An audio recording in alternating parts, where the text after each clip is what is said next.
Sebelum masuk segmen kelima, saya ingin Pak Kudri dulu mengomentari segmen 4 tadi yang berjalan cukup seru. Saya sangat surprise bahwa Pak Prabowo itu menjelaskan dengan terbuka mengenai selama ini yang diserang ke Pak Prabowo mengenai pelanggaran HAM. Pak Prabowo itu selalu meminta forum untuk menjelaskan permasalahannya. Nah, sekarang sudah jelas bahwa intinya Pak Prabowo itu dibilang adalah seorang prajurit yang sedang melaksanakan tugas untuk melaksanakan melindungi segenap bangsa Indonesia dan seluruh tumpah darah.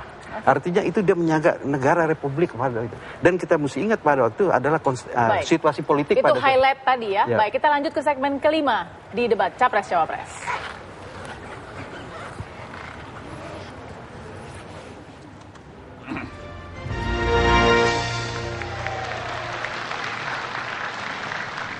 Hadirin dan pemirsa sekalian, kita lanjutkan debat calon presiden dan wakil presiden 2014. Sekarang kita masuk pada segmen kelima. Seperti yang saya nyatakan di segmen keempat tadi, segmen kelima ini adalah segmen pertanyaan dari saya yang itu berkaitan dengan bagaimana cara Anda menyingkirkan obstacle atau tantangan yang menghalangi Anda. Karena tadi Anda kan sudah menyampaikan visi dan misi Anda. Sudah jelas, seluruh pemirsa, seluruh pemilih di Republik ini sudah mendengarkan dengan detail. Nah, saya ingin merangsang jawaban Anda sebelum Anda saya persilahkan dengan pertanyaan yang seperti ini. Dari semua misi dan visi yang Anda canangkan, sayangnya misi visi yang akan Anda tawarkan tersebut akan mengalami beberapa halangan dan hambatan dengan kondisi faktual. Misalnya, sulit Anda memastikan apa yang Anda perintahkan bisa dijalankan di daerah. Dengan dilakukannya pemilihan langsung, kepala daerah yang terpilih seringkali merasa tidak memiliki kewajiban untuk menaati apa yang ditetapkan oleh pemerintah pusat. Karena merasa ikatan politiknya itu langsung ke rakyat, bukan ke pemerintah pusat. Juga ada problem lainnya. Misalnya banyaknya kelembagaan yang tumpang tindih. Ada banyak sekali lembaga negara kita, ada banyak lembaga pemerintahan maupun lembaga negara. Begitu juga begitu banyak peraturan yang tumpang tindih. Antara satu sama lain bisa secara vertikal maupun secara horizontal. Belum lagi kualitas birokrasi yang masih sangat membutuhkan sentuhan reformasi birokrasi. Pertanyaannya, apa saja langkah konkret Anda untuk keluar dari permasalahan tata pemerintahan tersebut sehingga misi dan visi Anda dapat terlaksana sebagaimana Anda rencanakan? Itu pertanyaannya. Saya berikan kesempatan kepada pasangan nomor urut 1, Pak Prabowo dan Pak Hatta Rajasa. Anda punya waktu 6 menit. Kita mulai dari sekarang. Silahkan, Pak. Kami sadar sepenuhnya bahwa setiap usaha perbaikan, setiap transformasi pasti akan ada halangan dan kita sudah mengerti halangan tersebut. Tumpang tindihnya peraturan, kemudian para pemimpin politik yang mungkin berasal dari latar belakang yang berbeda, dengan kepentingan yang berbeda.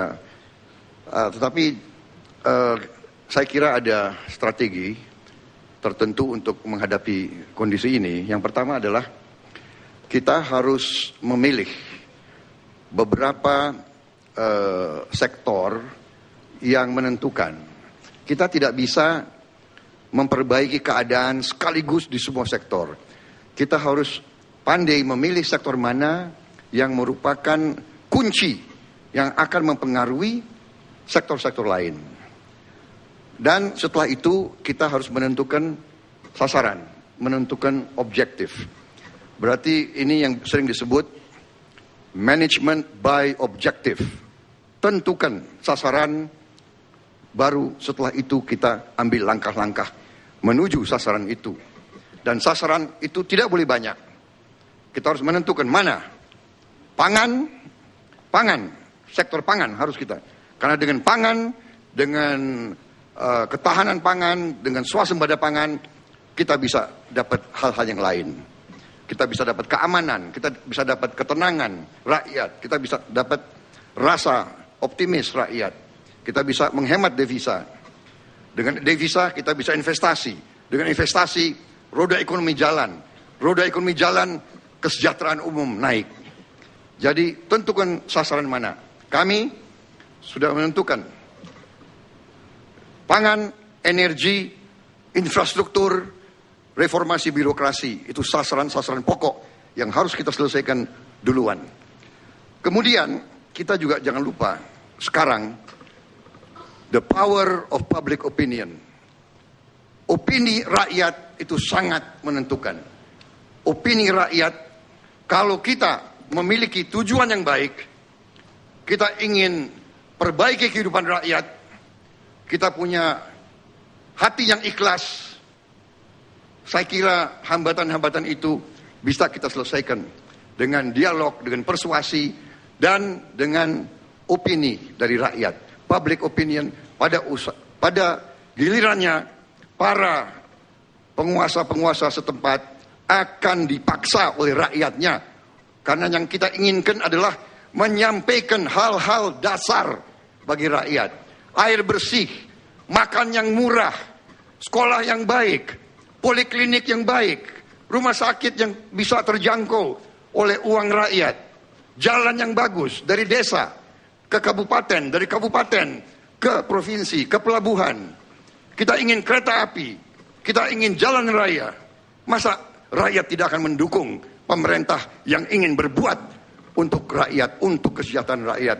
Saya kok percaya pada gilirannya dukungan rakyat akan mempengaruhi, dan pada ujungnya para penguasa yang tadinya mungkin karena tidak mengerti atau karena kepentingan tertentu bisa diyakinkan untuk kerjasama. Karena kita adalah pelayan rakyat, kita hanya bekerja untuk kepentingan rakyat Indonesia.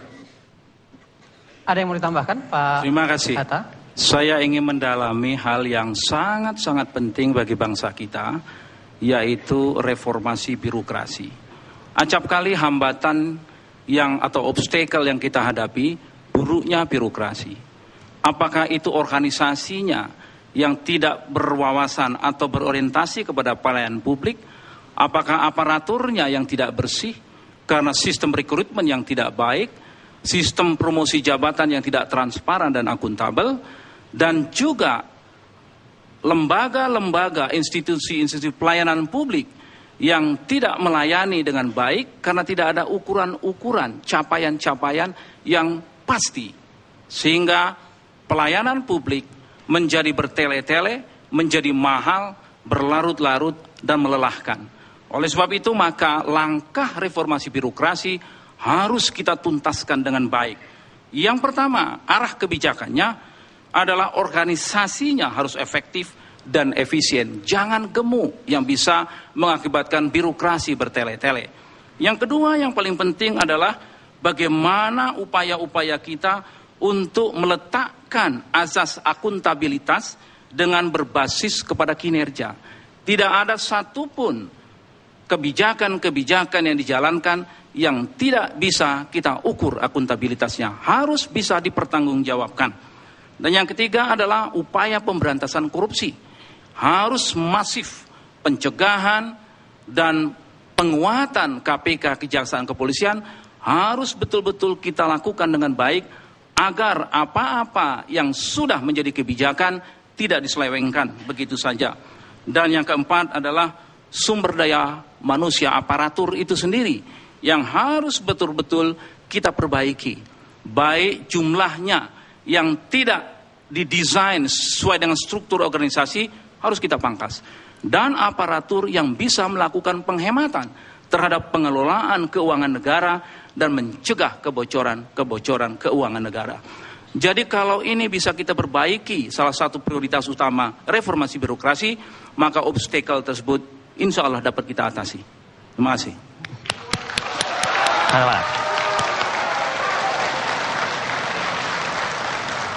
Baik, kita sudah mendengarkan jawaban dari kandidat pasangan nomor urut 1. Kita beralih ke kandidat nomor urut 2. Pertanyaan yang sama.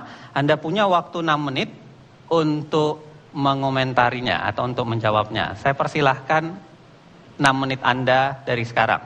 Silakan. Terima kasih. Jadi tadi yang ditanyakan itu daerah yang tidak mengikuti pusat. Yang pertama. Yang kedua, banyaknya lembaga yang tumpang tindih, banyaknya peraturan yang tumpang tindih. Kemudian yang ketiga, masalah kualitas birokrasi. Saya ingin menjawab yang pertama. Kenapa daerah tidak mengikuti pusat? Bisa mereka mengikuti 100% apa yang diarahkan oleh pusat. Dengan cara apa? Dengan politik anggaran.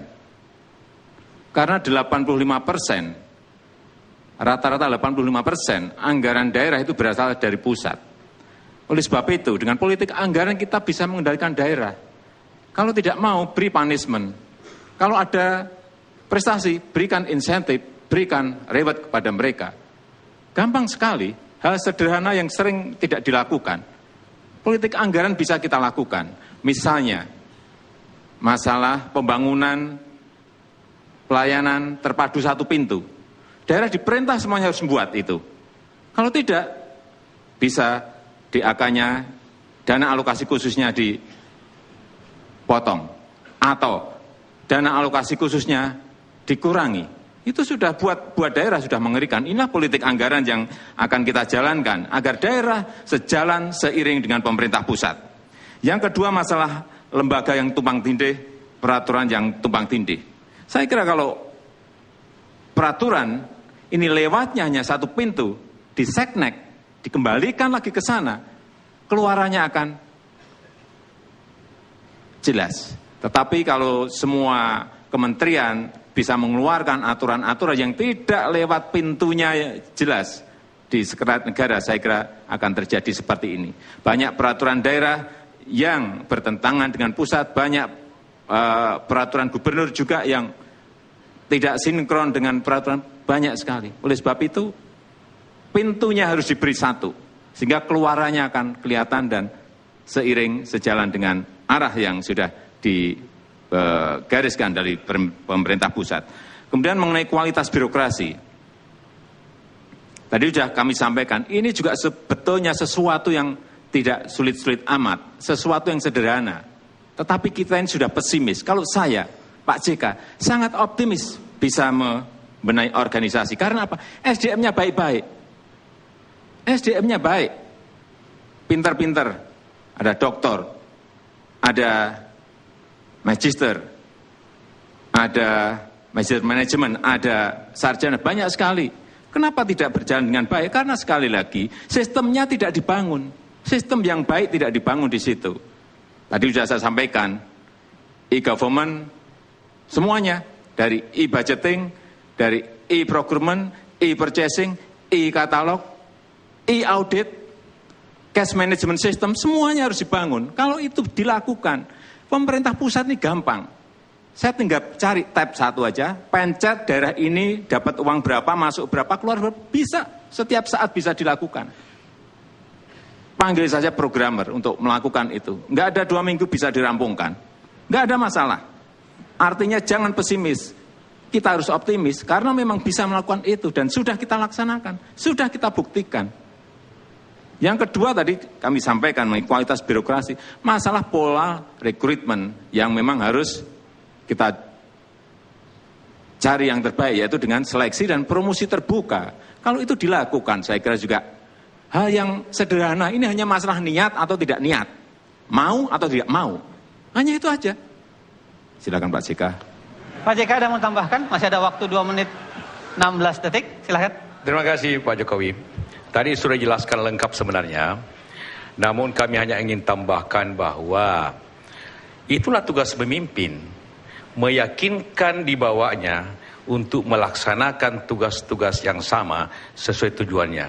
Kalau pemimpin tidak sanggup meyakinkan bawahnya, memang bukan pemimpin yang baik. Jadi jangan menyalahkan daerahnya, menyalahkan bagaimana cara pemimpin itu.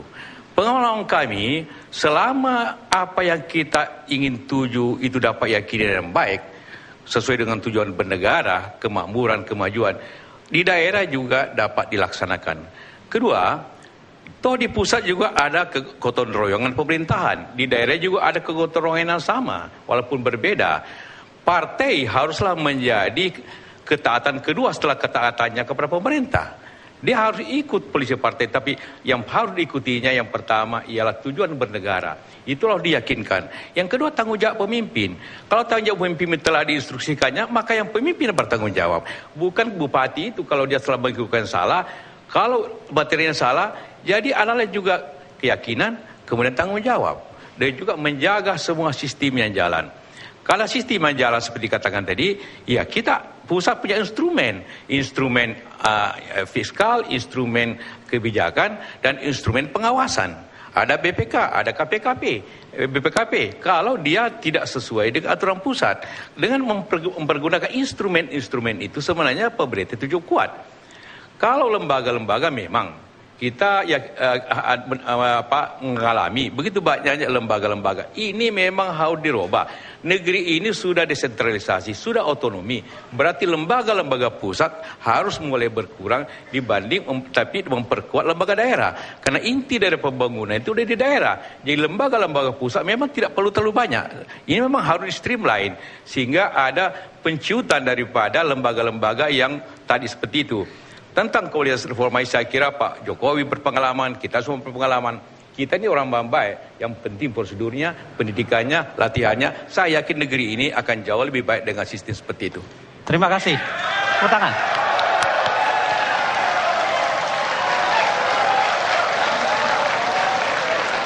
Hadirin dan pemirsa sekalian, kita sudah selesaikan segmen kelima dari debat calon presiden dan calon wakil presiden Republik Indonesia tahun 2014. Habis ini, setelah ini, kita masih punya satu segmen lagi, yaitu segmen pernyataan penutup. Jadi saya akan memberikan kesempatan kepada pasangan nomor 1 dan pasangan nomor 2 untuk memberikan pernyataan penutup. Karenanya jangan kemana-mana, kita kembali sesaat lagi di debat calon presiden dan wakil presiden Indonesia 2014.